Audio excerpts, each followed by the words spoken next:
ओम राम रामाय नमः। मैं कृष्ण कुमार उपाध्याय आप सभी का आपके अपने चैनल पर हार्दिक स्वागत करता हूं। और आइए आज जानेंगे भरणी नक्षत्र के बारे में कि भरणी नक्षत्र होता क्या है। तो जो भरणी नक्षत्र है यह मेष राशि में 13 अंश 20 कला से लेकर के 26 अंश 40 कला तक के क्षेत्रफल में होता है। और यह नक्षत्रों में यह दूसरा नक्षत्र है।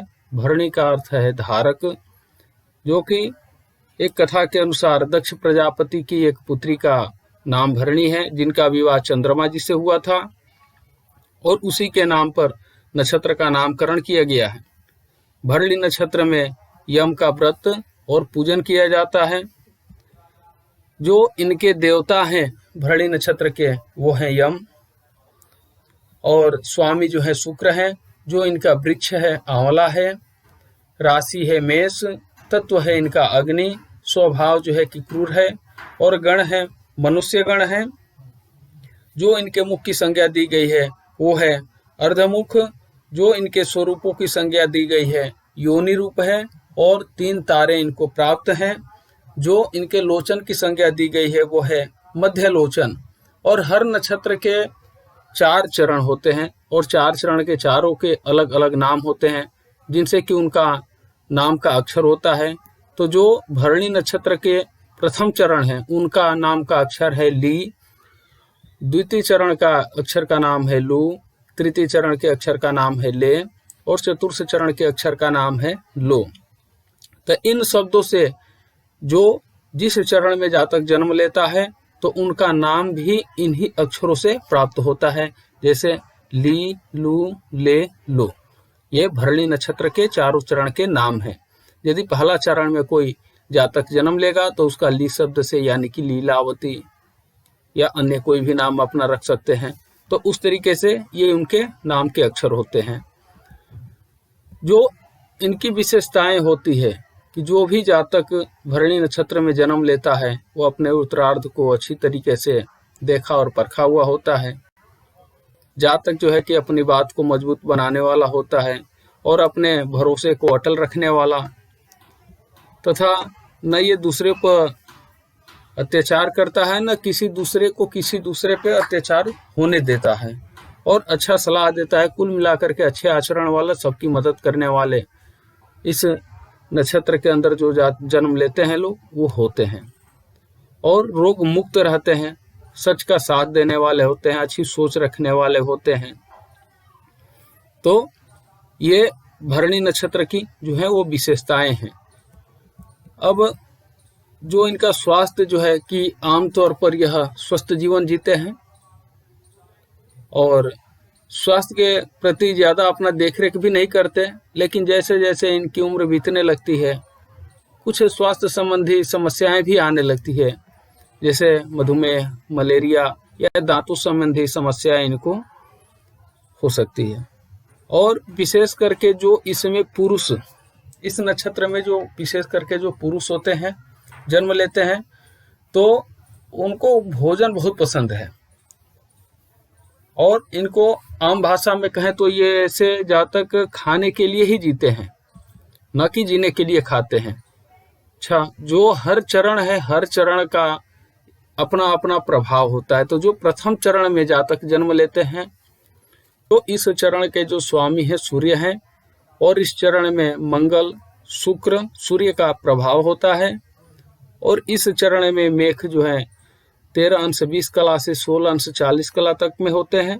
नौमान सिंह हैं, एक जगह स्थिर रहने वाला, दृढ़ निश्चय करने वाला, बुरी आदत को छोड़ना इनका मत होता है।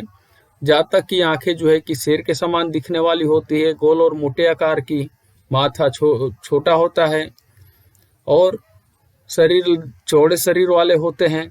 जो द्वितीय चरण में जातक जन्म लेते हैं उनके द्वितीय चरण के स्वामी जो है कि बुध हैं। इनमें मंगल, शुक्र और बुध का प्रभाव होता है। इसमें मेष जो है कि 16 अंश 40 कला से लेकर के 20 अंश के क्षेत्रफल में होते हैं। नौमान से इनका कन्या है, और इस चरण में जातक जो है कि समाज की सेवा करने वाले, बिखरी शक्तियों को एकत्रित करने वाले, स्थिरता बनाने वाले, बिना स्वार्थ के ही सबसे प्रेम करने वाले, इनकी ये विशेषताएं होती है। जो तृतीय चरण में जातक जन्म लेते हैं उनके स्वामी जो है शुक्र हैं। इनमें मंगल शुक्र का प्रभाव होता है और इस चरण में मेष जो है कि 20 अंश से लेकर के 23 अंश 20 कला तक में होते हैं। नवमांश तुला है और इस चरण में जातक समय का पालन करना, एक समय में सोचते हैं कि कई सारे कार्यों को संपन्न कर लें और अंतिम क्षण तक स्नेह करना, स्वयं से मेल न रखने वाले को भी आकर्षित करना, ये इनकी विशेषताएं होती है। जो चतुर्थ चरण हैं इनमें जातक के जन्म लेने वाले, इनके स्वामी जो हैं कि मंगल हैं। इनमें मंगल शुक्र का प्रभाव होता है और इस चरण में मेष राशि 23 अंश 20 कला से लेकर के 26 अंश 40 कला तक में होती है। नवमांश वृश्चिक है। जातक इस चरण में ऊर्जावान और अवरोधक पैदा करने की इनकी विशेषताएं होती है। अच्छा, अब इन्हीं को मानसागराचार्य के मतानुसार कुछ अलग ही है।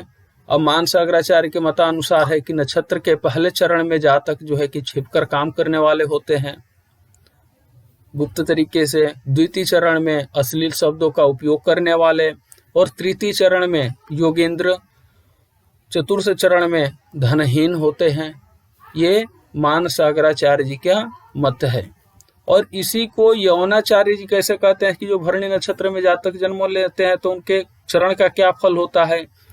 तो यौनाचार्य जी के मतानुसार इस नक्षत्र के प्रथम चरण में जातक जो है कि जन्म लेने वाला सब कुछ त्याग करने वाला होता है। द्वितीय चरण में जातक जो है कि धनवान होता है और सुख संपदा होती है। तृतीय चरण में जातक बुरे कार्य करने वाले होते हैं और चतुर्थ चरण में जातक निर्धन होते हैं। ये यौनाचार्य जी का मत है। इसको पारामिहिर जी क्या कहते हैं कि भरणी नक्षत्र में उत्पन्न जातक बात का पक्का और समय से कार्य करने वाला, जातक को कार्यों में लगन, स्वास्थ्य के प्रति सतर्क, सत्य का साथ देने वाला और यदि किसी कार्य को करने का समय दे तो उसको समय से पूर्व ही करने की क्षमता रखने वाला होता है।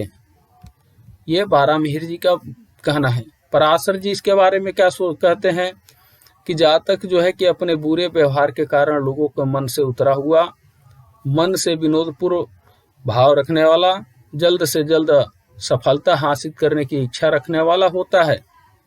ऐसे जातक गहरे पानी से डरने वाला, सुंदरता से परहेज करने वाले, नक्षत्र का जो भी है वो बुरा असर हो तो जातक झूठ पे झूठ बोलने वाला भी होता है। साधन को योग्य के लिए नजर टिकाए रखना, मन से अपवित्र, दूसरों को बर्बाद करके खुद का फायदा लेने वाला, बुरे स्वभाव वाला परंतु संतान रहित होता है। ये पराशर जी का मत है। नारद जी का मत है कि ऐसे जातक कम भोजन का उपयोग करने वाले, स्त्री प्रेम में रहने वाले, लोगों से जलन के कारण बुरा बर्ताव करने वाले होते हैं। ये नारद जी का मत है। अब इनका उपाय है कि यदि इस नक्षत्र का बुरा गलत प्रभाव पड़ रहा है तो इसमें ओम ह्रीम मंत्र का कम से कम 108 बार उच्चारण करें। इससे इनकी परेशानियां जो है कि कम होगी। शुक्र देव के मंत्र के जो बीज मंत्र है ओम द्राम द्रीम द्रोम सह शुक्राय नमः का जाप करने से भी इनको विशेष लाभ होता है। और जातक को लाल, काले और सफेद रंग के वस्त्रों का उपयोग ज़्यादा से ज़्यादा करना चाहिए। जातक को खिचड़ी, दूध, घी और बर्तन का दान भी करते रहना चाहिए। अशुभ प्रभाव को कम करने के लिए भगवान शिव जी की पूजा करें। धूप, घी, गुड़ और दीपक से करनी चाहिए। मन को संतुलित रखने के लिए योग, ध्यान का सहारा लेना चाहिए। यदि कुंडली में शुक्र की स्थिति शुभ नहीं है तो 6 या 13 मुखी रुद्राक्ष जो है कि धारण करना इन नक्षत्र में जन्मे लोगों के लिए विशेष शुभ माना गया है। और दक्षिण दिशा में यम के निमित्त अपना दीपदान करें, खास करके भरणी नक्षत्र के जन्मे जातक के लोगों के लिए। तो भरणी नक्षत्र के बारे में आज का ये रहा। आशा है कि आपको यह वीडियो पसंद आई होगी। तब तक इसी विचार के साथ आगामी वीडियो तक के लिए विराम करते हैं। आप सभी का बहुत